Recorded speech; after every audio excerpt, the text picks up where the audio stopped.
Welcome to the CFA Level I presentation on dividends and share repurchases. In this presentation, we will simply go over the basics. More advanced topics related to dividends and share repurchases are covered in Level 2. So, cash dividends. There are three types of cash dividends. And just to make sure you understand what this means, dividends are when a company pays money out to the shareholders. So in case you are not already comfortable with this concept, when a company makes some net income, so let's say net income is equal to 100 million, then from the company money it can either retain some of the earnings, and that's called retained earnings. So let's say this company retains 60 million, and what the company pays out to shareholders is called dividends. So in this simplistic example, the dividend being paid out is 40 million, and this money leaves the company and goes to the shareholders. So when a dividend is paid out, then cash, which is an asset, goes down because this is a cash dividend being paid out, and the equity of a company also goes down, because if dividends are being paid, that means retained earnings, which is a part of equity, goes down. So that's a quick review of what you should already know. Now, in terms of cash dividends, there are three types. First, we have regular dividends, where a portion of the profit is paid on a consistent basis. So roughly what I've shown here might be an example of a regular dividend, where let's say a company on average is making a net income of 100 million, and then on average if it pays out 40% as a dividend, this would be referred to as a regular dividend. Then we have special dividends, which are a one-time cash payment. So the way you can think of this is that, let's say in a given year a company has made an unusually high profit, and the company does not expect to sustain that high level of profit. So rather than increasing the regular dividend and setting expectations about high dividend in the future, the company might just make a one-time cash payment based on the extra high net income for that year. And then finally we have liquidating dividends, which are the dividends that are given out when a company is going out of business. So the company is basically liquidating all its assets, and then after settling liabilities, the money that's left goes to the shareholders. Now, as you can see from this example above, with dividend, cash is transferred from the company to a shareholder. When a regular dividend is paid out, the share price goes down by the amount of the dividend. So since cash is leaving the company, the share price goes down when a dividend is paid, and I'll describe this again later. So share price goes down, but the dividend holder gets cash. So overall the wealth of the shareholder does not change, as in part of his wealth remains in the form of the share, which is at a lower price, but that lower price is compensated by the fact that he also now has more cash.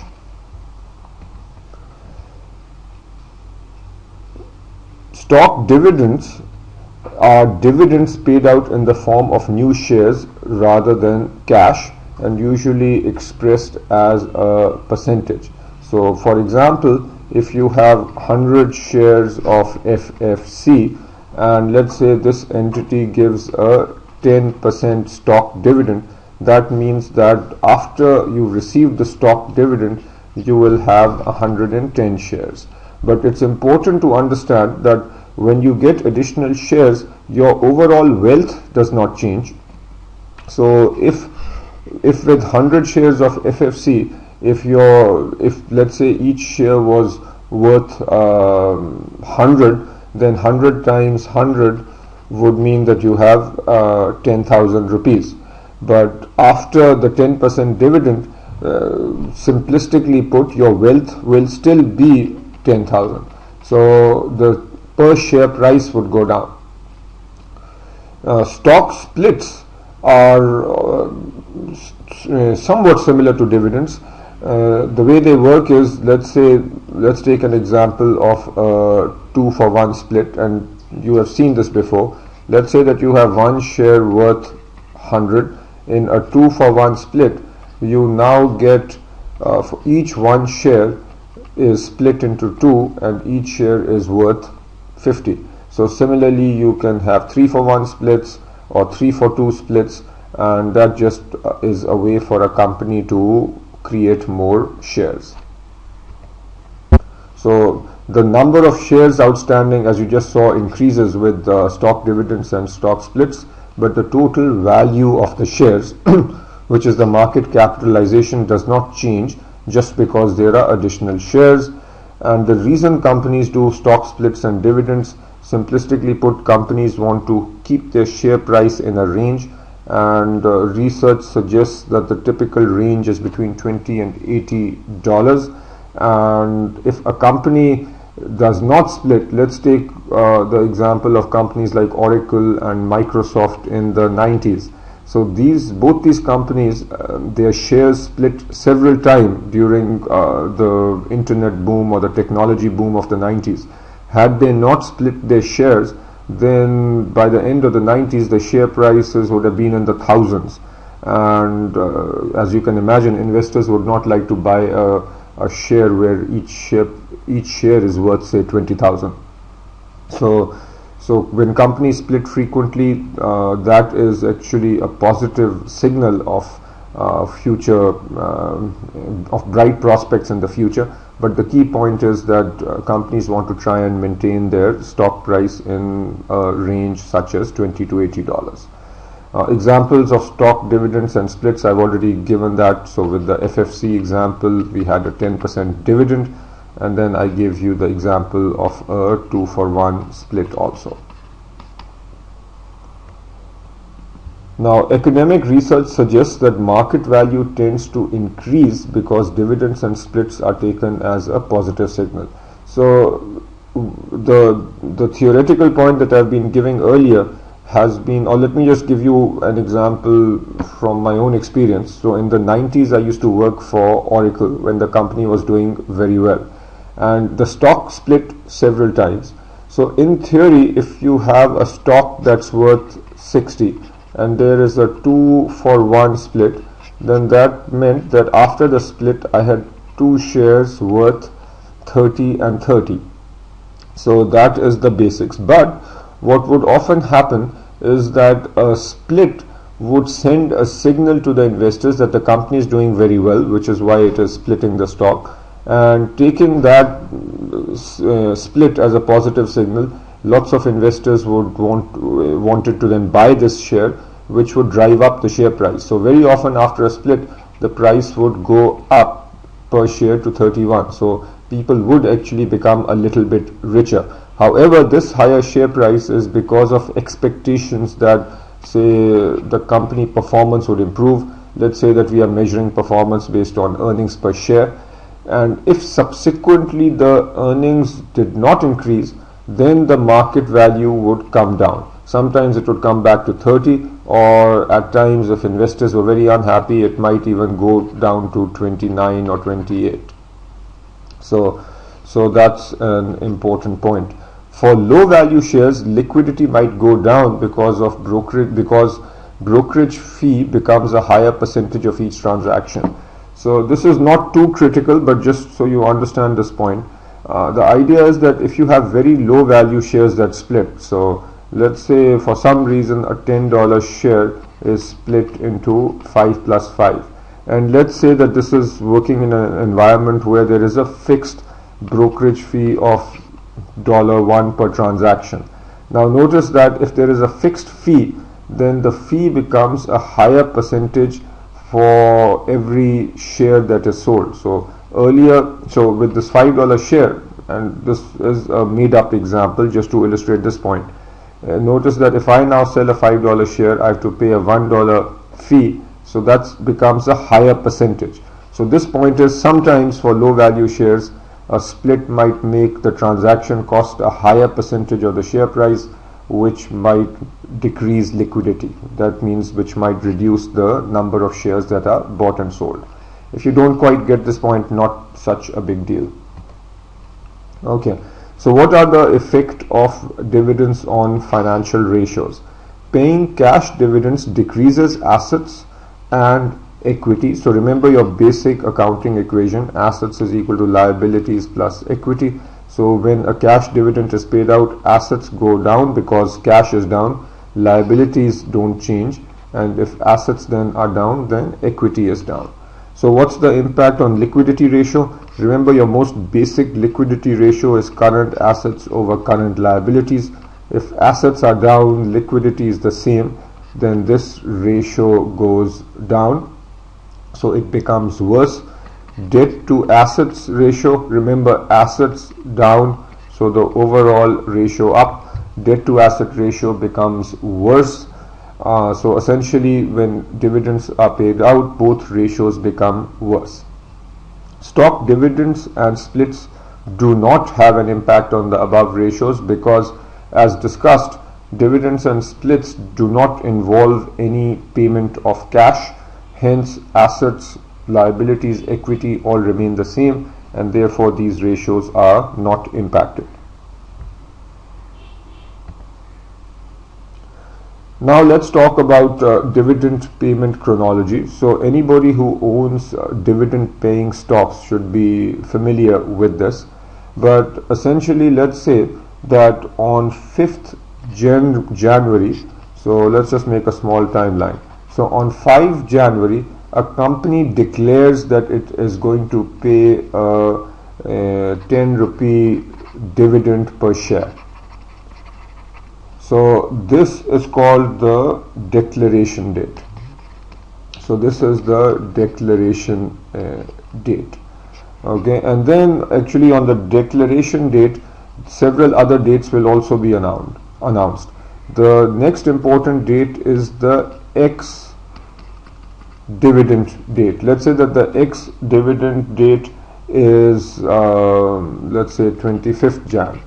What this means is that on 25th Jan, the stock will start trading without the dividend. That means that if I buy the share on 24th Jan, then I will receive the dividend.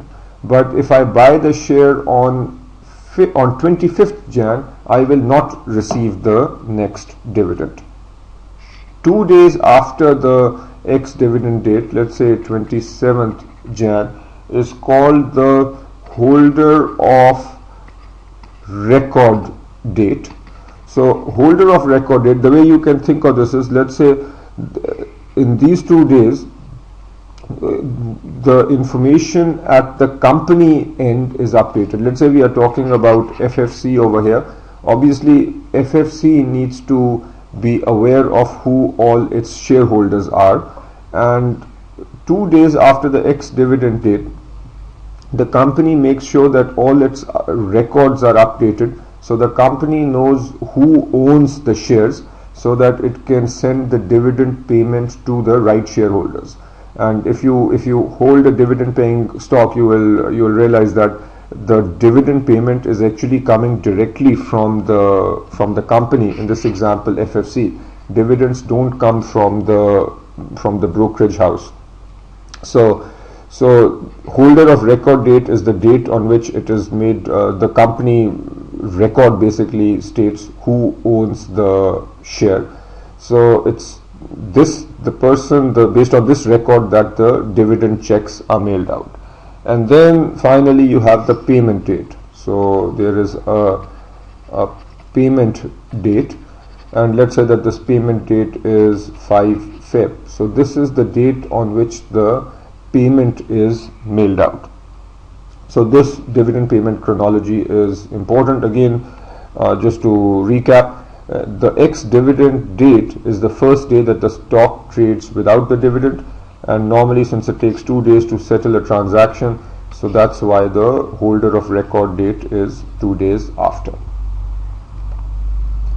Okay, now let's talk about share repurchase methods. And before I get into the specifics, what is a share repurchase? This is where a company buys back shares. So this is also referred to as treasury stock operations. And what is happening here is a company is buying back shares. So company is using money to buy back shares. So the accounting transaction would be cash is down and equity is down. So this is essentially a way of a company giving money back to the shareholders. So from the company perspective, cash is down, and from the company perspective, equity is down. So cash transferred from company to shareholders. So what are the different ways? One is a company can simply buy shares in the open market. So repurchase in the open market at a prevailing rate. The board of directors basically authorizes this sort of a transaction. The board of directors might give some broad guidelines that you can buy at the market rate, and then you need to buy within a certain date range and so on. But it gives management flexibility. Another method is buy fixed number of shares at a fixed price. So this is also called a tender offer, and if necessary this will have to be done at a pro rata basis. The reason being this: let's say that shares are trading currently at rupees 95 per share, and let's say that a company makes a buyback offer at rupees 100. Now if the company offers to buy back 1 million shares, and only 1 million, so let's say that investors, investor community is willing to sell 1 million shares, then there is no issue. Those 1 million shares are sold by the investors and bought by the company at rupees 100 per share. But what if there is a lot of interest from the investor community to sell at 100, and let's say that 2 million shares are up for sale? Then the company will have to go on a pro rata basis. So for every investor, they will see how many shares he wants to sell or how many shares did he put in his bid for, and the company will only buy half, because that's the ratio between 1 million and 2 million. And the third technique is repurchase by direct negotiation, where this is usually with a large shareholder to buy back a block of shares, usually at a premium, and here wealth is transferred from the average shareholder to the large shareholder. So if you have a large shareholder that has a 10% ownership, and the company is worried, the management is worried that this large shareholder is trying to increase the ownership and possibly take over the company, then what management might do is negotiate with this particular owner and offer to buy back shares at a premium over the current market price. This actually, from a corporate governance perspective, is not a good thing, because it, among other reasons, this transfers wealth away from average shareholders to the large shareholder. Why? Because the company is using, the management is using company money to pay a premium over market price to only a select group of shareholders.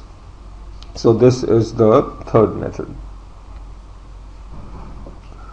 Now, what is the effect of share repurchase on earnings per share? There are so this is not as simple as you might imagine. The basic view might be that there is a positive impact, because earnings per share is simply the earnings, and let's just assume there are no preferred dividends. So as you studied in the FRA topic, EPS is earnings over number of shares outstanding. If we buy back shares, if the company buys back shares, you would think that number of shares goes down, so EPS should go up, the overall ratio should go up. However, if a company is buying shares with company cash, then what happens? Obviously the company cash reduces, and if the company cash reduces, then the interest income that the company was earning on that cash also goes down, which causes the net income to go down. So now we have the earnings or net income also going down. Now what if the company is buying shares with borrowed funds? Then this will reduce net income because of the interest cost.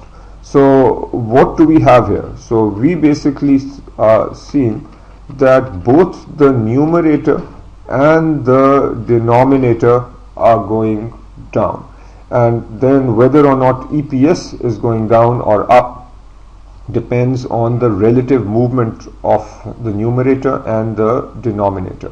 And there are examples in the curriculum, and I'm sure there are examples in your study notes, but at the very least just understand these two statements. To understand whether EPS is going up or down, you should compare the earnings yield, which is basically your earnings per price of per share price. So let's take again my favorite stock, which is FFC. So let's say that for FFC the EPS per price, let's say that the earnings per share is 20 rupees divided by the current or the average share price is 100. So our earnings divided by price, our earnings yield for FFC, let's say, is 20%. So if this is greater than the after-tax yield on company funds, so when the company just takes its funds and invests it, let's say that the yield on that investment is 14%.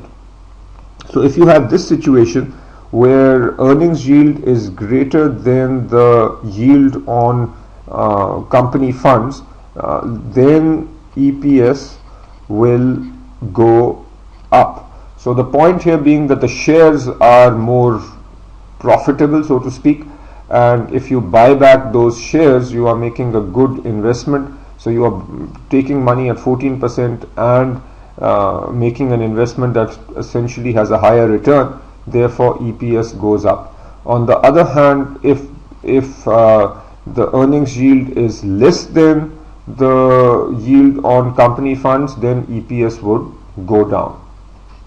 And the similar logic is used here when a company is borrowing money. So again, if the earnings, let's say that the EPS, the earnings yield 20 over 100 is greater than the cost of borrowing funds, then EPS will go up. On the other hand, if the earnings yield here 20% is less than the cost of borrowed funds, then EPS will go down. What is the effect of share repurchase on book value per share? And let's make sure we understand what book value per share means in the context of a company.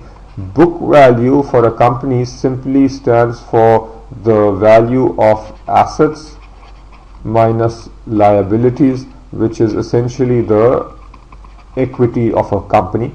So we figure out the equity of a company and then divide by the number of shares outstanding. That gives us the book value per share.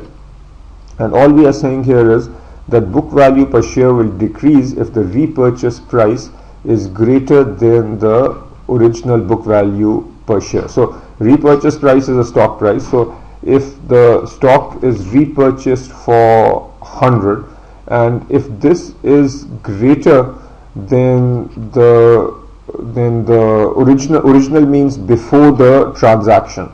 So if the book value per share was 75, so this is book value per share, this is the price per share. So if price per share is greater than the book value per share, then the book value per share will go down.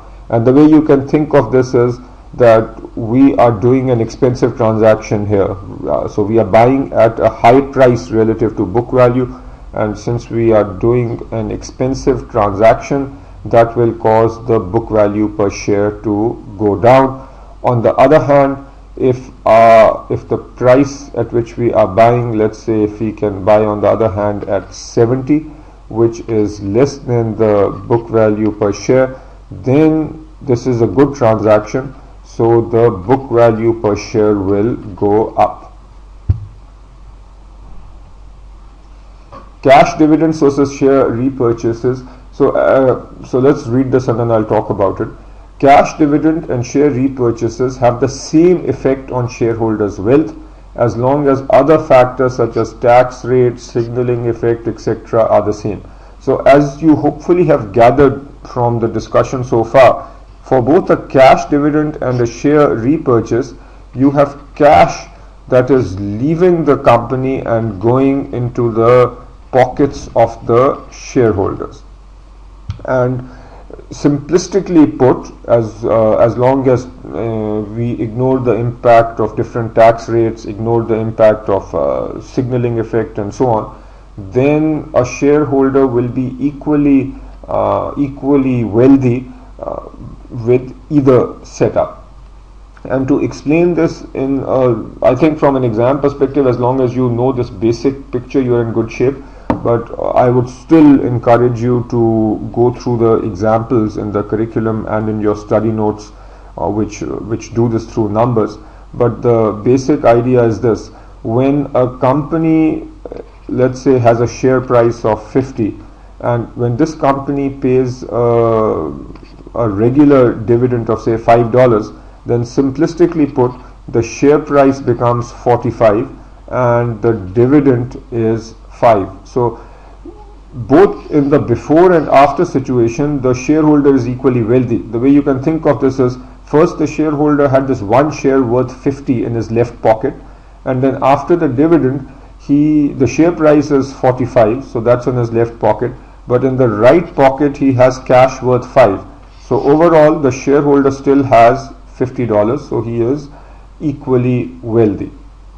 Now this is an example sort of a cash dividend, money being given out. In the case of a share repurchase, what happens is, let's say that the share price is initially at 50. If the company buys back shares for 50, then what happens is some shareholders will completely give up their shares. So for them, share price will be 0 because they don't have any shares, but their cash will be 50. So you can think of it as their left pocket has 0 and their right pocket has cash worth 50, versus other shareholders who chose not to give up their shares. For them, the share price will remain 50. Why? Because money is being paid out, and EPS, so very simplistically put, the share price will remain the same, because even though the assets of the company have gone down because cash has gone down, but the number of shares has also gone down. So overall, as long as we keep it, make these simplistic assumptions, the share price for those who decide to keep their shares will continue to be 50. So for these people, they will simply have share price equal to 50 in their left pocket. So I think for the most part, this high level explanation should be reasonable to be successful on the exam. But to be completely diligent, make sure you go through the examples either in the curriculum or in your study notes.